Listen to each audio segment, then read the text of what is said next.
Assalamualaikum warahmatullahi wabarakatuh. Halo teman-teman semuanya, halo Papi dan juga Bu Retno. Pada kesempatan kali ini, saya Salis Laila Syahida dengan NIM 11046230023 ingin memaparkan materi mengenai pengembangan media audio pembelajaran. Yuk langsung saja disimak materinya. Nah, sebelum itu, saya ingin menjelaskan mengenai apa itu media audio pembelajaran. Media audio pembelajaran adalah jenis media yang digunakan dalam proses pembelajaran untuk menyampaikan informasi, konsep, atau materi pembelajaran melalui audio atau suara. Nah, selanjutnya, mengapa suara penting dalam komunikasi yang efektif? Karena suara adalah salah satu elemen kunci dalam komunikasi yang efektif. Penelitian menunjukkan bahwa lebih dari 38% dari kesan komunikasi tergantung pada keberhasilan suara. Hal ini berarti bahwa bagaimana seseorang berbicara, termasuk intonasi, kecepatan, dan juga volume, dapat memiliki dampak besar pada cara pesan dipahami dan diterima oleh pendengar. Selanjutnya yaitu mengembangkan kemampuan suara yang kaya, percaya diri, dan berwibawa. Penelitian menunjukkan bahwa lebih dari 90% pesan komunikasi disampaikan melalui suara dan non-verbal lainnya. Sementara, hanya 10% yang disampaikan melalui kata-kata. Percaya diri dalam menggunakan suara adalah kunci untuk membangun otoritas dan kredibilitas dalam komunikasi. Penelitian telah menemukan bahwa orang-orang cenderung lebih menerima informasi dari pembicara yang menunjukkan tingkat kepercayaan diri yang tinggi. Nah, suara yang berwibawa memiliki kemampuan untuk mempengaruhi persepsi orang lain terhadap seseorang. Studi juga menunjukkan bahwa pembicara yang menggunakan suara yang berwibawa cenderung dianggap sebagai pemimpin yang kuat dan kompeten. Selanjutnya yaitu mengenai pengenalan media audio pembelajaran. Penelitian oleh Mayer pada 2001 menemukan bahwa kombinasi suara dan gambar dapat meningkatkan pemahaman siswa hingga 50%, dibandingkan dengan hanya menggunakan teks atau gambar saja. Lalu penggunaan media audio pembelajaran juga dapat meningkatkan efisiensi waktu dalam proses pembelajaran. Nah, penelitian oleh Solomon pada tahun 1984 menemukan bahwa penggunaan media audio dapat membantu siswa memproses informasi lebih cepat.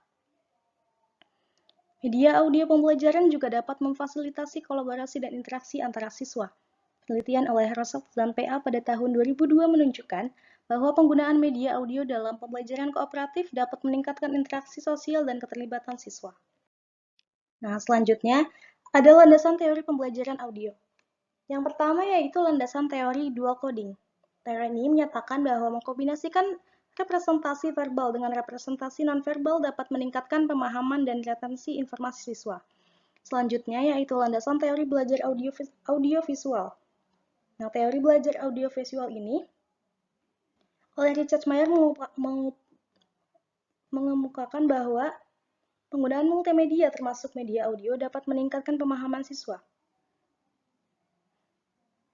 Penelitian oleh Mayer dan Moreno pada tahun 2003 menunjukkan bahwa variasi dalam media pembelajaran, termasuk penggunaan suara, dapat meningkatkan minat dan motivasi belajar pada siswa.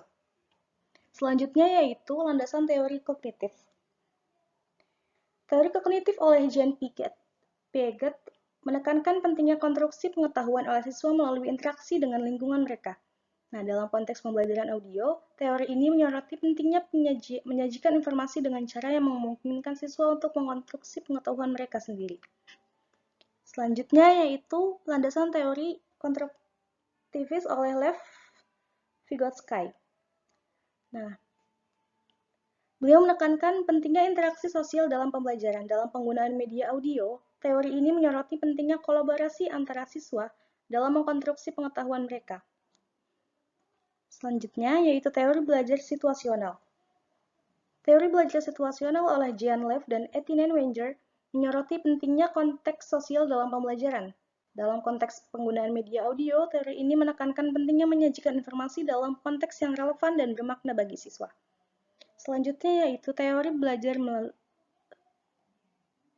melalui pengalaman. Teori belajar melalui pengalaman oleh David Kolb menekankan pentingnya refleksi dalam pembelajaran. Dalam konteks media audio, teori ini menyoroti pentingnya memungkinkan siswa untuk merefleksikan pengalaman mereka melalui diskusi dan refleksi diri. Dan yang terakhir adalah teori belajar berbasis masalah.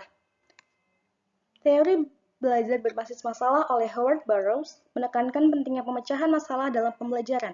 Dalam penggunaan media audio, teori ini menyoroti pentingnya menyajikan informasi dalam konteks masalah yang relevan dan bermakna bagi siswa. Selanjutnya yaitu tahapan merancang konten audio instruksional yang efektif.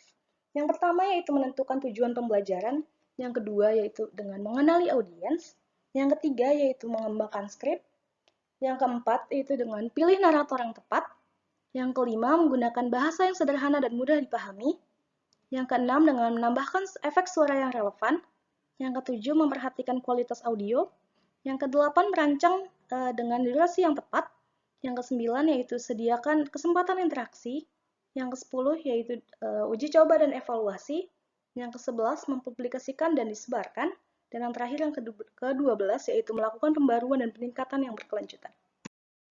Nah, selanjutnya itu ada aspek-aspek kualitas suara. Yang pertama ada tone and pitch. Nah, tone and pitch ini adalah dua aspek yang penting dalam kualitas suara yang dapat mempengaruhi pengalaman mendengarkan secara signifikan.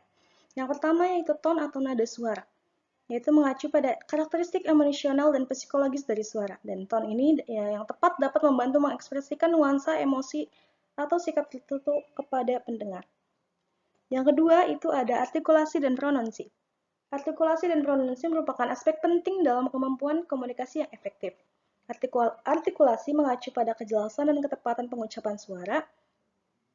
Lalu pronunsi yaitu adalah cara di mana kata-kata diucapkan dengan benar sesuai dengan aturan bahasa. Selanjutnya yang ketiga yaitu tempo dan ritme. Tempo dan ritme ini adalah elemen kunci dalam pembentukan pengalaman pendengar dalam media audio. Tempo mengacu pada kecepatan atau laju dari suatu percakapan atau narasi. Sedangkan ritme yaitu mengacu pada pola perubahan tempo dalam percakapan atau narasi.